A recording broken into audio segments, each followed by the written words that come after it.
ఉన్న బంగారాన్ని విడిపించి ఆ రోజు ఆన్లైన్ రేటుకే మేము కొంటాం. Sharma gold company. Hi, welcome to our channel. ఈరోజు మనతో పాటు ఉన్నారు భారతీయ శంకరపీఠ వ్యవస్థాపకులు శ్రీ అన్నవరపు తిరుపతి మూర్తి అవధాని గారు. నమస్కారం గురువు గారు. ఓం శ్రీ మహాగణాధిపతయే నమః. వంగబాబా జోస్యం 2024లో ప్రపంచం అల్లకల్లాలం అయిపోతుంది. మానవ మనుగడకు ప్రమాదం జరగబోతుంది. అసలు ఒక విధంగా చెప్పాలంటే సృష్టి మొత్తం అంతరించిపోతుంది అన్నట్టుగా ప్రచారం జరుగుతుంది. దీనిపై మీ విశ్లేషణ ఏంటి అసలు? ఓం జ్ఞానినామపి చేతాంసి దేవి భగవతి సా బలాదాకృష్య మోహాయ మహామాయా ప్రయచ్చతి. ఇప్పుడు మీరు ఒక మాట అన్నారు ఇంతకుముందు, ఊహాగానాలు అని. మీ ప్రశ్నలోనే సమాధానం ఉంది కదండి. ఊహ ఇదంతా. ఎందుకంటే కొన్ని మనకు తెలియని వాళ్ళ గురించి మనం మాట్లాడుకోవడం కూడా కరెక్ట్ కాదు. ఇది పూర్వం కూడా మీరు ఒకసారి ఎప్పుడో అడిగి ఉన్నారు. మంగబాబా గారి గురించి నేను అంతగా ఎప్పుడు వినలేదండి, నాకు అవగాహన లేదు అన్నాను. తర్వాత కొన్ని విషయాలు తెలుసుకోవాలని ప్రయత్నం చేశాను. ఆయన చిన్నతనం నుంచి కూడా ఏం చెప్తున్నారు, ఎలా చెప్తున్నారు, కళ్ళు అనేటువంటి దాన్ని కనిపించకపోయిన తర్వాత కూడా ఎలా అన్నీ కూడా ఆయన చెప్పుకుంటూ వచ్చారు. తప్పులేదు. కానీ 2024 ఏదో జరుగుతుందనేటువంటిది మాత్రము అబద్ధమైన మాట అండి. అంటే కనుమరుగైపోతే అనేటువంటి మాట నేను ఒప్పుకోను. అంటే నా ఒప్పుకోవడంతో పని ఏముంటుందని అనుకోవచ్చు. మహామాయా ప్రయచ్చతి బలాదా కృష్యమోహాయ. ఇందులో మనం 2-3 రకాల అర్థాలు తీసుకోవచ్చు. రాజకన్నా బలవంతుడు మొండివాడు తలుచుకుంటే దేన్ని ఎలా అయినా మార్చగలడు. అలానే రాజు తలుచుకున్నా, బలవంతుడు తలుచుకున్నా ఏది ఎట్టుంచెటైనా తీసుకురాగలడు. అందులో ఎలాంటి సందేహము లేదు. అయితే ఇతపూర్వం కూడా మనం చెప్పుకున్న దాంట్లో అగ్ని ప్రమాదాలు అమావాస్య నుంచే వస్తాయని మనం చెప్పుకోవడం జరిగింది. ఉగాది వరకు అగ్ని ప్రమాదాలు ఉంటాయి, జలప్రలయాలు ఉన్నాయి, చిన్న ప్రమాదాలు ఉన్నాయి. కొంతమంది విశేషమైన పురుషులు కాలగర్భంలో కలిసిపోయే పరిస్థితులు ఉన్నాయని చెప్పుకున్నాం. అంతకుమించి ఏదో అనర్థం జరుగుతుంది అనేటువంటిది అయితే లేదండి. ఇటువంటివి మనం ఊహాతీతంగా మనం అనుకున్నా ఆ ఊహకు అందలేని ప్రజలు అలలాడిపోతూ ఉంటారు. అబద్ధం వా సుబద్ధం వా కుంతి పుత్రో వినాయక అన్నారు. అది నిజమో అబద్ధమో ఎవరికి తెలియదు. కానీ మాత్రం సోషల్ మీడియాలో చక్కర్లు మాత్రం గుర్తున్నాయి. వంగబాబా గారి జ్యోతిష్యం అనుకుంటూ చక్కర్లు గుర్తున్నాయి. దీనివలన చాలామంది మెంటల్గా అప్సెట్ అయిపోతూ ఉంటారు. ఏదో జరగబోతుంది అని చెప్పి. జరిగినా జరగకపోయినా ఎక్కడేం జరిగినా ఇదే కారణం అనుకుంటూ మెంటల్గా మనుషులు భయభ్రాంతులకు గురవుతారు. కాబట్టి ఆస్ట్రాలజీ ప్రకారమైనప్పటికీ కూడా కొన్ని వివరించమంటుంది. ఎలా ఎగ్జాంపుల్, మీకేదో కష్టం ఉంది, కష్టాన్ని గట్టిగా మీకు చెప్పవద్దు. ఈ 2 నెలల్లో 2-3 ఇబ్బందులు వచ్చే అవకాశాలను కొంచెం జాగ్రత్తగా ఉండవయ్యా అని చెప్పంటుంది. ఏ ఇబ్బందులని గుచ్చి అడిగితే మనం ఏమంటాం, ఆర్థికపరమైన ఇబ్బందులు అని అంటాం. అనగానే కాస్త తెలుగు వాళ్ళు ఏం చేస్తారు, 2 నెలల తర్వాత మనకు ఆర్థికపరమైన ఇబ్బందులు వస్తాయని చెప్పి ఈ రోజే నా దగ్గర మీ దగ్గర వాళ్ళ దగ్గర 1,00,000 అప్పు తీస్తారు. తీసుకొచ్చి ఇంట్లో పెట్టుకుంటారు. ఇంట్లో పెట్టుకున్న డబ్బులు ఉంటాయా? ఈ 2 నెలల్లో ఖర్చు అయిపోతాయి.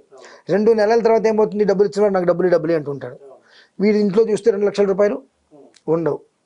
రోజు వాడు టార్చర్ చేస్తూనే ఉంటాడు. ఆ 2,00,000 రూపాయలకి 1,00,000 రూపాయలకు వడ్డీ కింద నెలకి 4,000 రూపాయలు పెరుగుతూ 6 నెలలు అయ్యేటప్పటికి వాడికి ఒక పేడగా అవుతుందిగా. ఆనాడు ఆయన చెప్పింది నిజమే, నాకు మీకు ఆర్థికపరమైన ఇబ్బందులు వస్తాయని చెప్పాడు. ఇప్పుడు నిజంగానే వచ్చినాయని చెప్పి దానికి మళ్ళీ 25, 50, 30, 20 ఖర్చు పెట్టి హోమాలు జపాలి. అంటే అన్ని రకాలుగా నువ్వు కూరుకుపోతున్నావు కదా. అంటే జ్యోతిష్యం ఏం చెప్తుందంటే వెలుతురుని ఇవ్వటం. బాబు నీకు ఫలానా అని కాదు, నీకు ఇబ్బంది వచ్చే పరిస్థితి ఉంది కాబట్టి అన్ని రకాలుగా నువ్వు జాగ్రత్తగా ఉండు. 360 డిగ్రీస్ ఎట్నుంచి ఎటు చూసినా నువ్వు చాలా జాగ్రత్తగా గమనించుకో. ఎలా కాకుండా నీకు ఆర్థికపరమే అంటే ఆర్థికం అంటే అనేక రకాలు ఉంటాయండి. నువ్వు చేసేటువంటి దాంట్లో నీకు ఉద్యోగం పోవచ్చు, ఎట్లా అయినా రావచ్చు, లేదంటే అనారోగ్యం పాలయ్యి హాస్పిటల్లో పాలవచ్చు, అది ఏదైనా కావచ్చు కాక.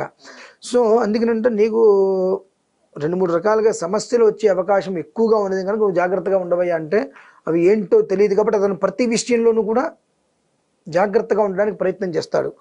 నీకు ఈ ఇబ్బంది వస్తుంది అంటే అదొక్కటే ఇబ్బంది, ఇంకేం లేవు కదా అని తత్మా విషయంలో హాయిగా ఉంటాడు. ఇది అప్పు చేసి ఎక్కడా నష్టపోయి కుటుంబాన్ని రోడ్డు మీద తీసుకొచ్చి పెడుతున్నారు. అందుకని ఎప్పుడు కూడా జ్యోతిష్యము అంటే వెలుతురుని ఇచ్చేటువంటిది, వెలుతురుని చూపించేటువంటిది అవ్వాలి మినహాయిస్తే చీకటి చేసేటువంటిది కాకూడదు. ఇప్పుడు మీరు చూడండి, దీపం వెలిగిస్తారు కదా, దీపం ఏ రంగులో వస్తుంది? ఎరుపు. నూనె రంగు ఏంటి? నీళ్ళగా నలుపు. దానికి రంగు లేదు, నలుపు రంగులో మనం దాన్ని వర్ణించవచ్చు. వత్తి తెలుపు. నలుపు తెలుపు కలిపితే ఎరుపు వస్తుంది. ఆ మధ్యలో చిన్న డాట్ లాంటిది బ్లూ కలర్లో వస్తుంది కింద. అదంటే కనుక ఆ పండు పసుపు రంగు కూడా ఒక్కోసారి వస్తూ ఉంటుంది. పొగ ఎలా వస్తుందండి? నల్లగా. ఇలా చేపెట్టేస్తే ఇక్కడ నల్లగా అంతా అంటుకుంటుంది. అంటే ఏంటంటే జ్యోతి అని అంటే వెలిగిస్తే అప్పటి వరకు ఉన్నటువంటి చీకటి అయితే ఉంటుందో ఈ వెలుతురు ప్రసాదంతో ప్రసురించటం వలన ఆ వెలుగు కాంతిలో ఆ చీకటి మొత్తం కూడా మసిగా వెళ్ళిపోతుంది. ఆ చీకటి మసి పైకి వెళ్ళిపోతుంది కదా, ఇంకా ఫోన్ ఉద్దేశించి మళ్ళీ చీకటి మొత్తం అక్కడే ఉంటుంది. కాబట్టి ఆ జ్యోతి అనే జ్యోతి స్వరూపంగా జ్యోతి అన్న జ్యోతిషాస్త్రం అన్నప్పటికీ కూడా వెలుతురుని మాత్రమే చూపిస్తుంది, ఇవ్వగలుగుతుంది, ఇచ్చేలా చేయగలుగుతుంది. దానికి ఏంటంటే మనం భయపెడుతూ పోవచ్చు. అది ఇవాళ బాగానే ఉంటుంది, రేపు బాగానే ఉంటుంది, ఎల్లుండి బాగానే ఉంటుంది, తర్వాత మాత్రం దాని దెబ్బ మనమే గట్టిగా తినాలండి. భయపెట్టేటువంటిది జ్యోతిష్యం కాదండి. భయం అనేటువంటిది లేకుండా చేసేది జ్యోతిష్యం. ఇప్పుడు వంగబాబా గారు చెప్పారు. ఎలా చెప్పారు? ఫలానా సంవత్సరమునందు ఉపద్రవాలు వస్తాయి. ఉపహ అంటే ఏంటి అసలు? తక్కువ. మనం ఉపహానికం చాలా గొప్పగా పెద్దవి అనుకుంటాం. ఉపద్రవాలు వస్తాయంటే తక్కువ మోతాదులో ఇబ్బందులు వస్తాయి. వామ్మో ఉపద్రవాలు వస్తాయి. ఉపద్రవాలు వామ్మో ఏముంది, చిన్నదే కదా అది. దాన్ని చూసి నువ్వు వామ్మో అని భయపడుతున్నావు.